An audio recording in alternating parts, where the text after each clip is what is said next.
बिस्मिल्लाहिर्रहमानिर्रहीम। स्टूडेंट्स, आज हम types of chemical formula discuss करेंगे, जिसमें सबसे पहले हम जो पढ़ेंगे वो है मॉलिक्यूलर फार्मूला। मॉलिक्यूलर फार्मूला किसी भी कंपाउंड के एक मॉलिक्यूल में मौजूद तमाम एलिमेंट्स और उनके एटम्स की हकीकी तादाद को ज़ाहिर करता है। हम इसको इस तरह से डिफ़ाइन कर सकते हैं कि it shows the actual number of atoms of each element present in the molecule of a substance.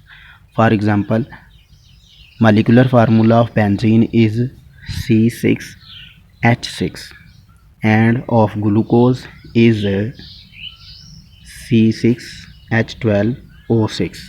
याद रहे कि एटम्स के दरमियान केमिकल रिएक्शन से मॉलिक्यूल वजूद में आते हैं और हम इनको मॉलिक्यूलर फार्मूले से ज़ाहिर करते हैं। मॉलिक्यूलर फार्मूला जो है वो एम्पिरिकल फार्मूले से दर्ज झैल तरीके से अखज़ करते हैं, यानी molecular formula is equal to n into empirical formula. n जो है, n की कीमत 1 या 2 या 3 या इससे ज़्यादा हो सकती है, यानी किसी भी कंपाउंड का मॉलिक्यूलर फार्मूला इसके एम्पिरिकल फार्मूले के बराबर या इससे चंद गुना ज़्यादा भी हो सकता है। अब देखते हैं कि एम्पिरिकल फार्मूला क्या है। एम्पिरिकल फार्मूला दरअसल केमिकल फार्मूले की सादा तरीन शक्ल है, यानी हम कह सकते हैं कि केमिकल फार्मूले की सादा तरीन शक्ल एम्पिरिकल फार्मूला कहलाती है।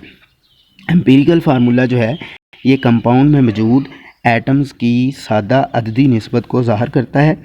किसी कंपाउंड का सादा तरीन फार्मूला इस कंपाउंड में मौजूद एलिमेंट्स की फ़ीसद मिकदार मालूम करके मुतय्यन किया जा सकता है। मिसाल के तौर पर हमारे पास ऊपर मिसाल है C6H6 यानी बेंजीन की। तो बेंजीन में यहाँ पर n बराबर 6 है। n बराबर क्या है जी? 6। और ग्लूकोज में n बराबर जो है वो भी 6 आ जाता है। जब हम n को अंदर मल्टीप्लाई करते हैं ग्लूकोज के एम्पिरिकल फार्मूले से, तो हमारे पास ग्लूकोज का मॉलिक्यूलर फार्मूला आ जाता है। हम देखते हैं कि बेंजीन का एम्पिरिकल फार्मूला जो है वो है CH, यानी ये सिंपलेस्ट रेशो ज़ाहिर कर रहा है दो एटम्स के दरमियान, यानी कार्बन और हाइड्रोजन के दरमियान सिंपलेस्ट रेशो बनती है 1:1।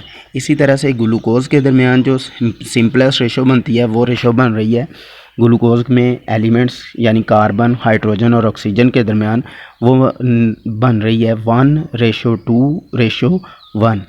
अब हम इसको 6 से मल्टीप्लाई करते हैं तो C6H12O6 बनता है, यानी ग्लूकोज का मॉलिक्यूलर फार्मूला बन जाता है। इसी तरह से हमारे पास कुछ और एग्जांपल्स भी इसकी जो है वो हो सकती हैं। आयनिक कंपाउंड, अब हम बात कर रहे हैं आयनिक कंपाउंड की। तो आयनिक कंपाउंड्स में आयंस की सादा तरीन अददी निस्बत को उनका एम्पिरिकल फार्मूला कहते हैं। आयनिक कंपाउंड जो होते हैं ये 3 डायमेंशनल क्रिस्टल लेटस की सूरत में पाए जाते हैं। हर आयन को मुखालफ चार्ज रखने वाला आयन इस तरह से घेरता है कि मजमूई तौर पर इस कंपाउंड पर कोई चार्ज नहीं होता, यानी वो न्यूट्रल होता है। तो इस तरह से जो आयनिक कंपाउंड हैं वो इलेक्ट्रिकली न्यूट्रल होते हैं।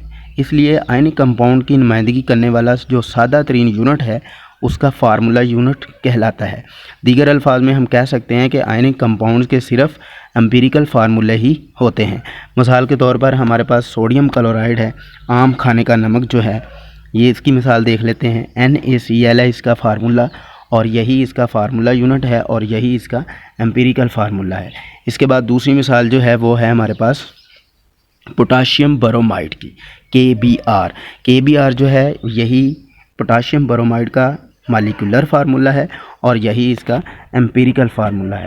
यहाँ पर एक छोटा सा फार्मूला जो है वो ऊपर वाला ही रिलेशन है। मॉलिक्यूलर फार्मूला और एम्पिरिकल फार्मूले के दरमियान जो रिलेशन है, इसको अगर हम थोड़ा सा रीअरेंज करें तो यहाँ पर नंबर ऑफ़ एटम्स या नंबर ऑफ़ n जो है वो मालूम कर सकते हैं। n बराबर आ जाता है molecular mass over empirical formula mass. इस तरह से नंबर ऑफ़ n जो है वो हम मालूम कर कि मॉलिक्यूलर फार्मूले जो होते हैं वो एटम्स के कम्बिनेशन से मिलते हैं, और मॉलिक्यूलर फार्मूला और एम्पिरिकल फार्मूले का ये रिलेशन है ये हम देख सकते हैं। यहाँ पर n जो है वो 1 या 2 या 3 या उससे ज़्यादा हो सकता है। और इसी तरह चंद एक एग्जांपल है, हमारे पास हाइड्रोजन परऑक्साइड है। हाइड्रोजन परऑक्साइड का मॉलिक्यूलर फार्मूला जो है वो होता है H2O2 और एम्पिरिकल फार्मूला इसका बनता है HO। इसी तरह से बेंजीन जो है वो बेंजीन का मॉलिक्यूलर फार्मूला C6H6 और एम्पिरिकल फार्मूला CH बनता है, और ग्लूकोज का बनता है इसी तरह से CH2O। और हाइड्रोक्लोरिक एसिड का जो एम्पिरिकल फार्मूला और मॉलिक्यूलर फार्मूला होगा वो है HCl। तो ये थी जी चंद एक एग्ज़ाम्पल्स